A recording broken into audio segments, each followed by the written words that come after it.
유해팜 인사특별법 상가건물 임대차 보호법 하겠습니다.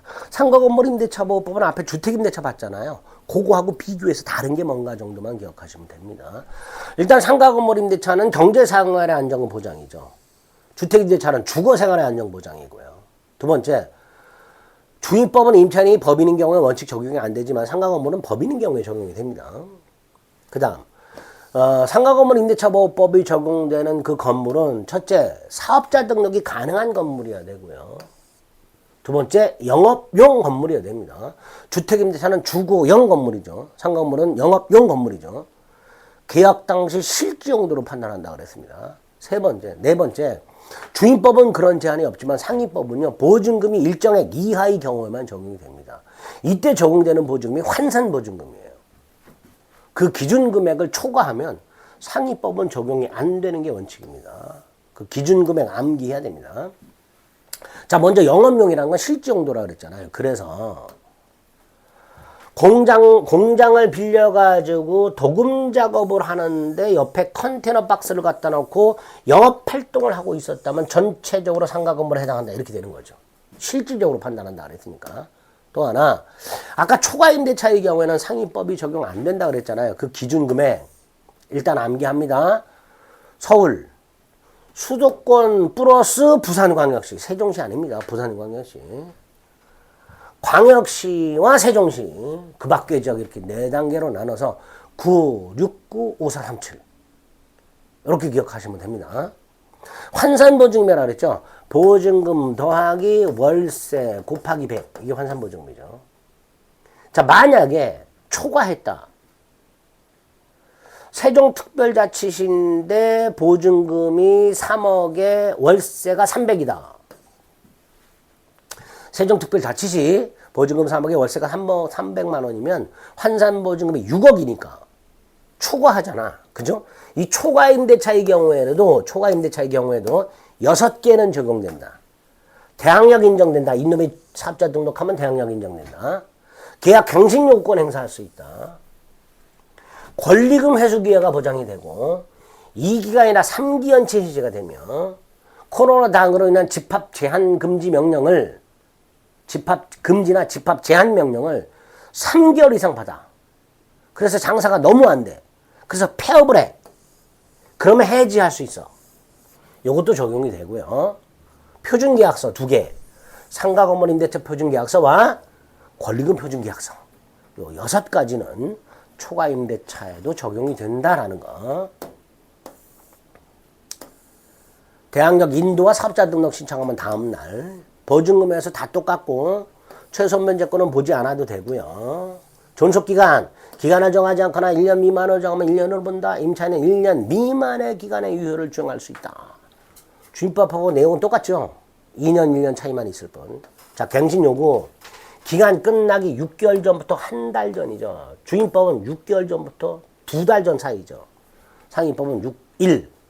정당한 사유 없이 거절하지 못하는데 주임법은 9개, 상임법은 8개. 주임법에 있던 거, 주임법에만 있는 게 뭐예요? 임대인이 실제 거주하려는 경우.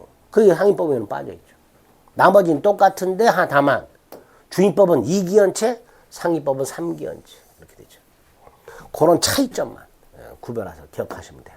또 하나, 주임법은 딱 한 번만 행사할 수 있지만 상임법은요, 최초 임대차 기간을 포함해서 전체 기간에 10년을 초과하지 않는 범위 내에서만 행사할 수 있습니다. 갱신 요구권에서 갱신이 되면요, 전임대차와 동일 조건이 돼 차임 및 보증금만은 100분의 5 범위 내에서 증감할 수 있고요. 증감할 수 있고요. 법정갱신, 계약 갱신 요구 기간 내에, 즉 6월부터 1월까지 사이에 6월부터 1월까지 사이에 임대인이 통지하지 않으면 갱신한 것으로 보죠. 이때 기간은 1년으로 보고요. 임차인만 해지할 수 있고요. 3월이 지나면 해지가 되죠. 차임 증감 청구권 중에서 증액은 또 제한이 되겠죠. 약정 차임의 100분의 5 초과 증액 청구할 수 없고 1년 내 재증액 청구할 수 없고 이렇게 되겠죠. 3기 연체시 해지할 수 있다. 2기가 아니라 폐업 해지라는 게 있다.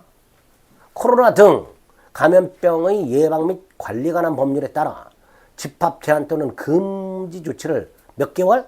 3개월 이상 받음으로써 폐업을 한 경우에는 해지할 수 있고 다시 3월이 지나면 해지 효력이 생긴다.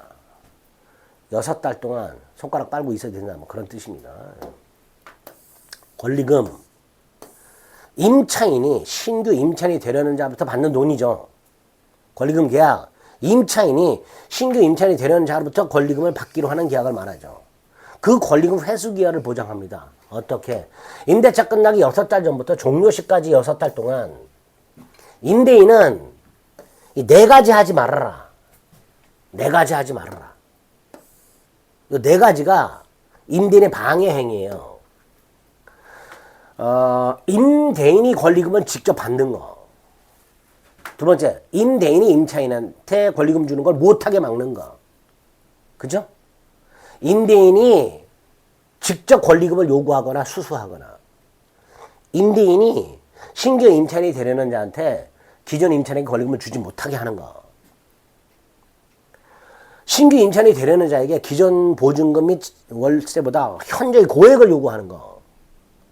마지막, 정당한 이유 없이 신규 임차인이 되려는 자의 계약 체결을 거절하는 거. 근데 네 번째 거는 정당한 이유가 있으면 거절할 수 있다는 거예요.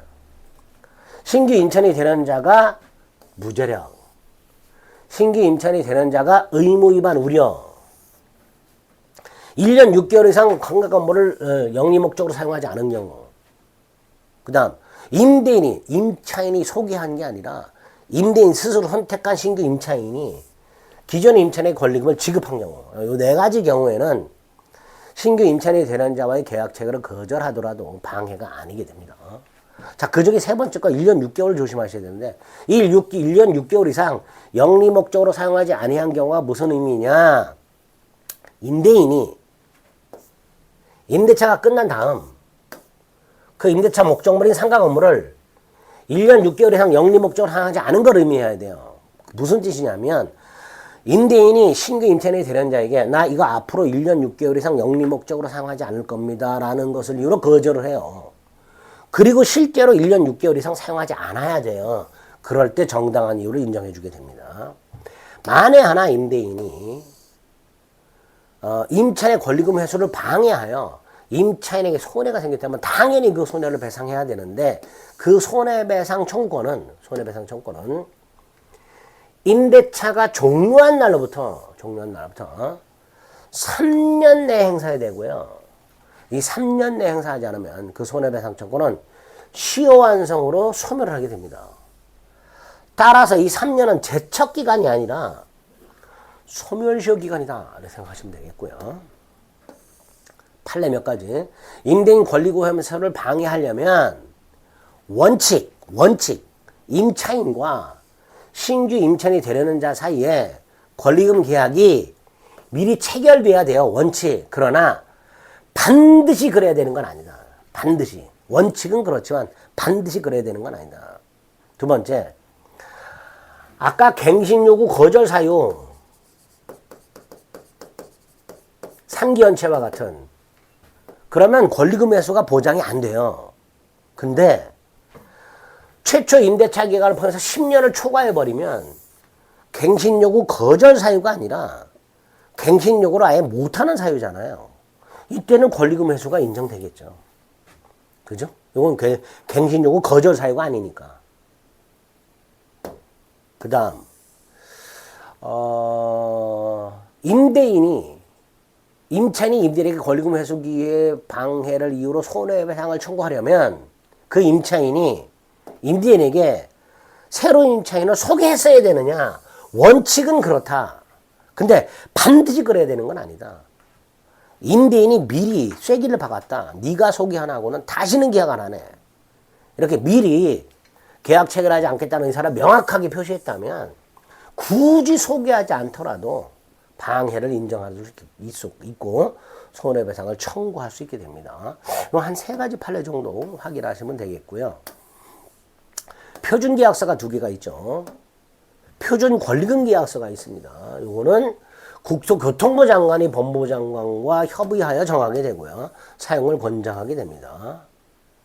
상가건물 임대차 표준계약서는요. 법무부 장관이 국토교통부 장관과 협의해서 정한 다음에 그 사용을 권장할 수 있도록 되어 있습니다. 분쟁조정위원회는 볼 필요가 없고요. 자만할 때 한번 읽어보시면 되겠습니다.